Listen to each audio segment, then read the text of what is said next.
26 kilometers southwest of Edmonton, above the banks of the North Saskatchewan River, is the community of Devon. 6,700 people live there. It wasn't until after 1947, when oil was discovered just south of today's town site at the Leduc No. 1 Derrick Well site, that the settlement began, designed to house incoming oil workers and their families. And this year we'll be celebrating 70 years since the discovery, which has been termed as one of the most important events that happened in Alberta and Canada's history. Since then, Devon has matured into a much-enjoyed community where residents and visitors experience a fresh, peaceful, natural, and friendly environment. It's a very beautiful community, and what attracted me, by the way, is the river valley and also the friendly people at Devon. Hi everybody, I'm Tim Dancy, and we are in the town of Devon today with Where You Live, and we're joined by Stephen Lindop, the mayor. Hi, Stephen. Hi, pleased to meet you. So, Imperial Oil started the town of Devon back in 1947, right? That's correct. Leduc No. 1 came in on February 13, 1947, and the workers and started camping out in the Devon area. And Imperial Oil thought, well, we better look after our staff, and they created the town of Devon. Yeah, one of the greatest moments in Alberta economic history. And Canada's. Yes, and Canada, We of became course. energy self-sufficient as a result of the find here in this area. Well, did you grow up here? I've been 30 years here, but my dad was in the newspaper business, and I've been across Canada. Yes, and you were actually a high school principal in Devon for a time? I was the principal of Riverview Middle School here in Devon, and the principal of Kalmar High School in Kalmar. So your connection is pretty broad here, of course. Yes. Yes. Now, 6,600 or roughly thereabouts population in Devon. This community hasn't grown like Leduc has, or Spruce Grove, or some of the other associated communities around Edmonton. Was that by design? That was a kind of community decision not to grow.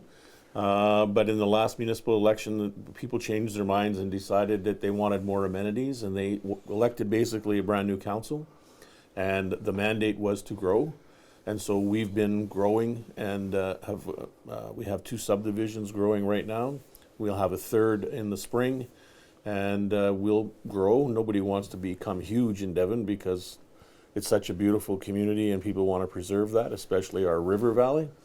But we will grow so that we can attract more businesses and more services. Yeah, land is not an issue. No, land is not an issue. We're good. Yeah, many acres surrounding this community that you can expand into. Yes. I know a lot of people that live here also work at the airport or in Edmonton. Right. So it's kind of a bedroom community generally in that sense. We have about 25% of our population is tied directly into the oil patch, and they work globally. 2 weeks in, 2 weeks out, or whatever the shift pattern happens to be, or they work up north in the mines, or in McMurray. But the rest of the people are, employed at the airport in Edmonton. Yep. So high schools, all of the ordinary We have amenities everything that you we have. need. Yes. Yeah, everybody, you're not wanting for much here, I don't think, really. In that No, sense. we're very good. And of course, Devon is part of the Leduc-Nisku Business Development Association. That's correct. It's a regional effort, and we collaborate and work together. Recently, we had a very large Dutch manufacturing firm out, VDL, and they toured Devon, Drayton Valley, Edmonton, Nisku, Leduc, and they were very impressed, and there's a return visit planned for the late spring of 2017, to follow up and try to build a relationship. Now that company is involved in manufacturing of hemp products. Why did they choose this? Well, they're looking at that. They chose to come here because I invited the first vice president of North America from VDL. We were there in May of 2016, and we were in this corporate headquarters, and I invited him to come and see Western Canada because they were going to only look at Eastern Canada. And I said we were a far more dynamic province, far more entrepreneurial, and really gung-ho. And so he accepted the invitation, and he came out and we toured, and he was very fascinated to see the hemp manufacturing plant in Drayton Valley. And that really piqued their interest, and they want to examine possibilities in the future for that. I'm sure most people don't realize that Alberta is a leading grower of hemp. Alberta is the largest industrial hemp grower in North America. This year, there's probably going to be 40 to 45,000 acres produced in Alberta, and in Canada, last year there was 100,000 acres in total. Wow. So we're leading a potentially strong ability to diversify Alberta's economy and create a whole bunch of new jobs. And we're very excited about it, and so is the provincial government. Now, is that in any way connected to that medicinal marijuana grow-op that's being constructed at the airport? Aurora's plant, 800,000 square feet, will be producing a lot of marijuana, but the stock can go into the hemp process through a decorticating plant that is being built in Nisku, and then those fibers can be shipped to Drayton Valley and processed, and then that product, there's a company starting up in Devon that will take that and press it for the Detroit auto business. The airline company, Boeing, is very interested in using that product. So there's a huge potential to build on what's going on in this region. Wow, so a lot going on around here, and Yes. that includes green energy, solar energy specifically. Solar energy, Devon has made a commitment to pursue green and try to be a leader in the region on looking at new opportunities in recycling, reusing, going to green, trying to create the foundation of the non-carbon-based economy. Right.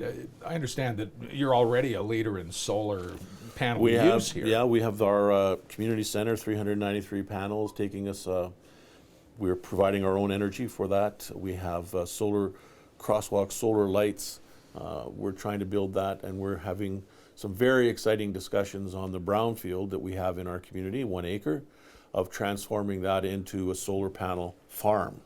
Wow. Generating 20 megawatts of electricity. Wow, when you talk about a solar panel farm, I think of those huge formations in Utah and in California and Nevada. Well, that's what we're talking about. A quarter Wow. section, 20,000 panels, potentially, maybe more. That's pretty substantial. Yes. Right? Is there a date when we will see some of the fruition? Well, we're actually walking through the area tomorrow with the provincial government, Department of Environment, and the Alberta Energy Regulator. We're getting very close to moving forward and making this a reality. Wow. Now, just changing the topic now to quality of life here. The quality of living here is very high. Well, you know, when you drive by on Highway 60 and Highway 19, you just see Devon from the outside. But when you come into the community, you see the wide streets and the boulevards, and especially the trees, and you go down into the river valley, you don't even know that you're anywhere near a city. The trails down there, we're the beginning of the RVA, the River Valley Alliance Trail from Devon to Fort Saskatchewan. Yes. And those trails, you would think you're in the mountains or far away from any metropolitan areas at all. And it kind of starts down the hill where the giant cut banks are on the North Saskatchewan That's River correct. here, and then works its way all through the city of Edmonton, All through the and city of towards Fort Saskatchewan, That's and correct. will end there.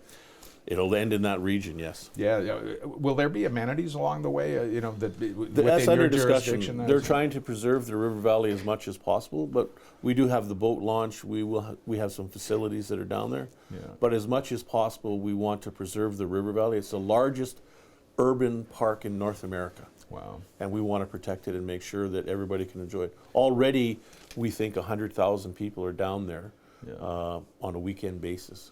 Wow. It's a wonderful place for sure. And the old golf course dates back to the 50s. Early it reminds 50s, me a they little started- of Riverside in Edmonton. In a way. Yes. There's a big RV park that people love down Yes, there. there's about 400 spots, and it's packed from the May long weekend until Thanksgiving. Yeah, is the golf course going to see any development or expansion in any way? No, but what's nice about the golf course there is there's no housing around it. So it's a beautiful, pristine golf course. And they can check it out on our website because we have film of the various holes, and we did it with the drones, so you get an aerial view. It's quite spectacular. Yeah, our viewers might be wondering why we're in a room with jerseys and such. We're in the old museum, and We're in the this old- is the sports room, and it includes many old hockey and baseball jerseys Right. and so on. I mean, this was started just in the last couple of years, and the Historical Society has done a tremendous amount of work, and people have had all this memorabilia in their homes and have graciously donated it to the community so that people can see and get a sense of who were the people that created Devon. Yes. Because this is a community with a phenomenal history of characters and who were involved in the oil patch and developing the oil patch and the technologies that were used in the oil patch. And so it's quite interesting to see the families and the players. And The museum is doing a great job of capturing that. Yes, as we mentioned right at the beginning of this interview, the town of Devon was started by Imperial Oil after Leduc No. 1 blew in. And of Correct. course, you've got the big Leduc No. 1 museum just down the road. That's right. It's a huge attraction, and It's a very wonderful large place. attraction. We're going to be meeting Dan Claypool yesterday, a major driving force behind that. They have over 30,000 artifacts from the whole history of the oil patch in Alberta. It's quite an accomplishment. Yes, it's been great chatting with you. By the way, how's the fishing down in the river? Pretty good. Excellent. Yeah. Very good. I know the North Saskatchewan's teeming with a wide variety of sport fish, but where are the best spots down here, in case people want to know? Just east of the bridge. And there's actually a beautiful sandy beach there. And the water is good. You can go swimming. And there's an island just west of the bridge. And that's a great spot for fishing and camping and having campfires. Thanks for joining us here today. Thank you very much. My pleasure. Nice chatting with you. Mayor Stephen Lindop, the town of Devon.